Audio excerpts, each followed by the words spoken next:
Trump ने भी शायद सुना था कि उनके दादाजी को एक बार एक जमीन मिल रही थी, वो नहीं ले पाए और आज उस जमीन का रेट बहुत बढ़ चुका है।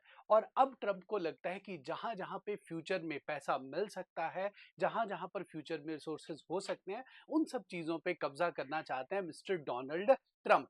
अभी के लिए मिस्टर डोनाल्ड ट्रंप ने एक और बॉम्ब फोड़ा है। इनफैक्ट जब से उनकी सरकार आई है, सेकंड टेन्योर में जब से आए हैं, ही इज आफ्टर ग्रीनलैंड। अब आज की क्लास में हम अच्छे से आज मैं आपको अच्छे से एक्सप्लेन करूंगा कि क्या क्या चीजें इसके लिए इंपॉर्टेंट हो सकती हैं। सबसे पहले ग्रीनलैंड है क्या, हाइब्रिड वॉरफेयर जो अभी के लिए चल रहा है वो क्या है, और यूएसए एक्चुअल में ग्रीनलैंड को चाहता क्यों है, what are the reasons behind it, और अगर वो उसको अनेक्स करने की कोशिश करेगा तो क्या क्या गलत हो सकता है उसके साथ। उसके बाद हम देखेंगे कि यूएस ने अभी तक कौन कौन से स्टेप्स लिए हैं। अभी के लिए और आप लोगों को एक चीज और याद रखना है, ये ग्रीनलैंड की डिमांड बहुत ही तेज हो गई है एक चीज के बाद। जब से वेनेजुएला के प्रेसिडेंट को उनकी बीवी समेत उठाकर अपने देश में ले आए हैं डोनाल्ड ट्रंप, तब से डिमांड और तेज हो चुकी है। जितने भी रेडिकल लोग हैं यूएसए के और डोनाल्ड ट्रंप के supporter, they all are supporting it, but कुछ जो आपके जो लिबरल्स हैं वहां पर, वो लोग इसको अपोज कर रहे हैं। तो थोड़ा सा आगे बढ़ते क्लास के अंदर, हम लोग स्टार्ट करते हैं बच्चों। सबसे पहले हमें स्टार्ट करना है ग्रीनलैंड के बारे में कि व्हाट इज ग्रीनलैंड। ग्रीनलैंड को आप ध्यान से समझिए, हमें क्या नजर आ रहा है। ग्रीनलैंड आपका जो डेनमार्क है उसके तीन हिस्से हैं, उनमें से एक हिस्सा और सबसे बड़ा हिस्सा, इनफैक्ट दुनिया का सबसे बड़ा आइलैंड भी जो है उसका नाम है ग्रीनलैंड। देखिए, जमीन बहुत ही ज्यादा है, नाम है ग्रीनलैंड, बट मेजरली यहाँ पर आइस है। इस पूरे एरिया के अंदर आपको बर्फ ही बर्फ मिलने वाली है। नाम ग्रीनलैंड है, बर्फ ज्यादा है, और पॉपुलेशन है टोटल 56,000। इसका मतलब ये हुआ, अगर हम जयपुर जैसी सिटी की भी बात करें जहां पे लगभग पॉपुलेशन है 50 टू 60 लाख के बीच में फ्लोट करेगी, तो उसके लगभग इस पूरे लैंड की पॉपुलेशन है। तो इट मींस पॉपुलेशन डेंसिटी भी बहुत कम है और ज्यादातर आपके कोस्टल एरियाज में है। इसकी राजधानी का नाम है न्यूक। तो अभी तक हमें जो पता चला है, ग्रीनलैंड एक देश नहीं है, ये डेनमार्क का ही एक हिस्सा है। डेनमार्क के तीन हिस्से हैं जिनमें से एक है आपका ग्रीनलैंड। ग्रीनलैंड की अगर हम बात करें, एक autonomous territory of the kingdom of Denmark. अब डेनमार्क को आप समझिए, डेनमार्क से एक चीज बहुत आप सब लोग रिलेट कर सकते हैं, एक टर्म होती है जिसका नाम रहता है ब्लूटूथ। आई होप आप सबने सुना होगा ब्लूटूथ का नाम। तो राजा ब्लूटूथ थे आपके डेनमार्क के, उन्हीं के नाम पर आपका ब्लूटूथ का नाम रखा गया है। डेनमार्क जो है वो आपके तीन आइलैंड से मिलकर बनता है, और इसके बाद जो एक फरोरे आइलैंड्स है, एक आपका डेनमार्क है और एक साथ में आपका ग्रीनलैंड है। जितने भी ग्रीनलैंड के लोग हैं, citizens of Greenland are full citizens of Denmark and European Union. मतलब कि आप डेनमार्क के तो साथ हैं ही हैं, डेनमार्क की तो सिटीजनशिप आपके पास है ही है। Along with this you are member of European Union also. तो ये भी बहुत इंपॉर्टेंट है। Greenland is one of the overseas countries and territories of European Union and is a part of council of Europe.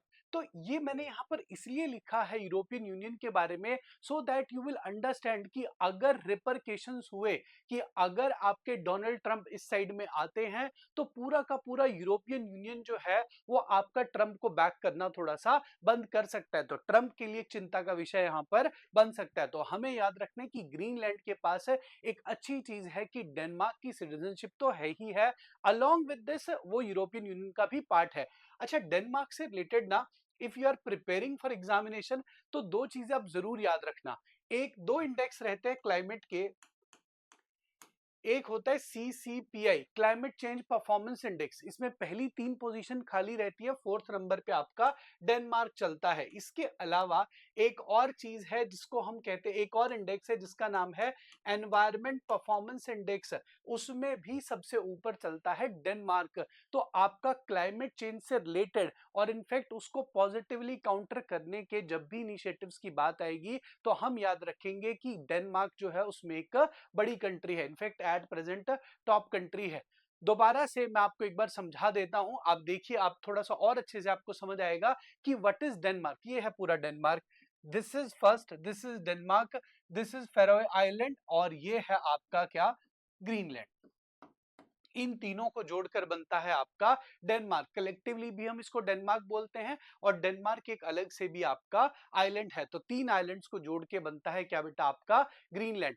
अब आप ध्यान से देखिए, it is world's largest island, जो मैंने आपको बता दिया। और ये आता किसके बीच में, यूजुअली ज्योग्राफिकल लोकेशन भी एग्जाम में पूछ ली जाती है। ये आता है आर्कटिक एंड अटलांटिक ओशन के बीच में। आर्कटिक ओशन हम सब जानते हैं कि ऊपर की तरफ आएगा, यहां पर 66.5 डिग्री नॉर्थ के ऊपर आर्कटिक ओशन मतलब बर्फ जमी, नॉर्थ पोल के पास हम लोग बात डिस्कस कर सकते हैं। अटलांटिक ओशन की हम बात करें तो दुनिया में सबसे important ocean north Atlantic ocean है फ्रॉम कमर्शियल पर्सपेक्टिव, क्योंकि जिसके एक तरफ यूरोप हो और एक तरफ आपका अमेरिका हो, एक तरफ यूरोप एक तरफ अमेरिका, तो इन दोनों के बीच में आपका ये एग्जिस्ट करता है। तो ये वैसे भी इंपॉर्टेंट हो गया।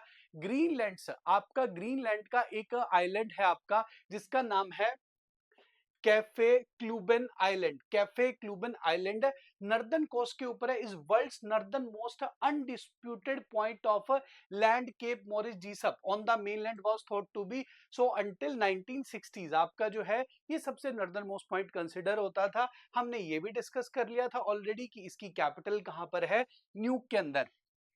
अब देखिए, economically Greenland is heavily reliant on aid from Denmark, यानी कि डेनमार्क से ही मेजरली एड यहां पर आता है। और आप सोच के देखिए, क्योंकि ट्रंप की हिम्मत कैसे बढ़ी है, आप थोड़ा सा समझिए इसको। Why Trump is so into this, क्योंकि जब मैंडेट हुआ कि आप में से कितने परसेंट लोग हैं जो डेनमार्क के साथ नहीं रहना चाहते, तो मोर देन 50%, तो आपके जो पीपल है वो ग्रेटर देन 50% जो है वो नहीं रहना चाहते किसके साथ, डेनमार्क के साथ। बट जब पूछा गया कि यूएस के साथ कितने लोग जाना चाहते हैं, तो ओनली 14% के आसपास जनता है जो इसको सम्मिलित करना चाहती है, जो ऐड करना चाहती है कहां पर आपका, यूएस के अंदर। तो एक चीज तो क्लियर है, the people of Greenland are not happy with Denmark, but they are not even happy with USA, जो है अगर उनको एक बार टेक ओवर करेगा तो वो लोग उसमें भी खुश नहीं होंगे। ठीक है, आई होप आप सबको समझ आ रहा है। देखिए, और मैंने आपको स्टार्टिंग में ही बताया था कि हर चीज के पीछे एक मनी मोटिव आपका रहेगा। बीनीथ द आइस, एक तो एक कारण ये भी है, इवन अभी when I was discuss, in fact I was preparing it, mister Mohammad Javed sir जो आपकी क्लैट एक्सप्रेस बनाते हैं, he told me one thing कि डाउन द लाइन 50 इयर्स, 50 साल बाद इस एरिया से बर्फ पिघल जाएगी। ये बर्फ की एक शीट है, जब यहां से बर्फ पिघल जाएगी तो इसकी जमीन फर्टाइल रहेगी, तो ये एग्रीकल्चर के लिए और कमर्शियल पर्पस के लिए बहुत ही बढ़िया लैंड बन सकता है। तो इसी प्रकार जैसे उन्होंने पहले, जैसे यूएसए ने पहले अलास्का का एक रीजन जो आपका पहले रशिया का होता था, जो उनसे लिया था, सिमिलरली ये खरीदना चाहते हैं इस पर्टिकुलर रीजन को जिसका नाम है ग्रीनलैंड। अब ग्रीनलैंड में पहला तो हो गया लैंड की, अगर बर्फ पिघल जाती है, ग्लोबल वार्मिंग होता है, तो यूएस को फायदा मिलेगा। प्लस यहां पर और क्या क्या है, सबसे पहले जिंक, निकल, ग्रेफाइट, कॉपर, और जिसके लिए दुनिया तड़प रही है, इसका नाम है रेयर अर्थ मिनरल्स। तो रेयर अर्थ मिनरल्स भर भर के आपके जो है अवेलेबल है यहां पर, और rare earth minerals is the real reason why Donald Trump is after this particular nation. अभी तक अगर आप इस पूरी क्लास को समराइज करने की कोशिश करो अपने दिमाग में, सबसे पहले आप ग्रीनलैंड को लीजिए कि व्हाट इज ग्रीनलैंड। अच्छा, डेनमार्क के 3 हिस्सों में से एक है आपका ग्रीनलैंड। ग्रीनलैंड की पॉपुलेशन क्या है, बहुत ही कम, इसकी कैपिटल क्या है, न्यूक है। फिर हमने देखा कि आर्कटिक ओशन और अटलांटिक के बीच में पड़ता है, तो इंपॉर्टेंट जगह है। आर्कटिक पे, नॉर्थ पोल पे अपना कब्जा जमाना चाहता है यूएसए, उसके लिए भी इंपॉर्टेंट है। इनफैक्ट यूएसए के यहां पर ऑलरेडी आर्मी का बेस एस्टेब्लिश हो चुका है। बट अभी ये लोग एकदम से क्यों एक्साइट हो चुके हैं, क्योंकि इनका अब इनको क्या चाहिए, आपके रेयर अर्थ मिनरल्स, जो चाइना के बाद यहां पर काफी अच्छे खासे अमाउंट में आपको मिल सकते हैं। चलिए, अब डोनाल्ड ट्रंप क्या कह रहे हैं, 9 जन को इनका बोलना था, यानी कि कल ही इन्होंने बताया that I don't need any international law and that it may be a choice for the US between seizing Greenland और प्रिजर्विंग नेटो। अब नेटो दुनिया का एक ऐसी संस्था है जिसने खूब सारी मदद करी है अमेरिका की। जब अमेरिका के ट्विन टावर पे हमला हुआ था, तब नेटो ही था जो इनके साथ खड़ा था। साथ में हम सब लोगों को पता होना चाहिए कि पाकिस्तान और अफगानिस्तान में इन लोगों ने क्या तबाही मचाई थी। नेटो जो है, यूएसए प्लस नेटो, दो आपकी ये पूरी की पूरी एंटाइटी है। In fact USA is also part of NATO. ये सब लोग ओसामा बिन लादेन को मतलब ढूंढने के लिए निकलते हैं, और आपका जॉइंट कलेक्टिव ऑपरेशन था अफगानिस्तान और पाकिस्तान के अंदर। ये ऑपरेशन किसका था? नेटो का। नेटो का ऐसा मानना है, हम सब लोग एक दूसरे के ऊपर अटैक नहीं करेंगे, और हम एज्यूम करेंगे attack on one is attack on all. अब आप इसका थ्योरी समझिए। डोनाल्ड ट्रंप क्या कहते हैं कि हम नेटो का मेंबर है, नेटो बहुत बड़ी ऑर्गेनाइजेशन है, and everyone should spend at least 2% of their GDP on defence. सबको अपने टोटल इकोनॉमिक वेल्थ का 2% डिफेंस पे खर्च करना चाहिए। इसके पीछे रीजन क्या है? अमेरिका की डिफेंस से रिलेटेड बहुत सारी कंपनियां हैं, और रोज रोज दुनिया से पंगे कौन लेने जाता है? आप समझिए, आपके घर में एक छोटा भाई है जो दुनिया से पंगे लेने के लिए जा रहा है रोज के रोज। क्या हम ऐसा बोल सकते हैं कि यूएस के पंगे जो हैं, इनका इलाज आपका जो है मतलब इसकी जो भरपाई है वो दुनिया ना करे? और नेटो इनसे परेशान हो चुका है, स्पेशली एक कंट्री जिसका नाम है जर्मनी, वो बहुत परेशान है।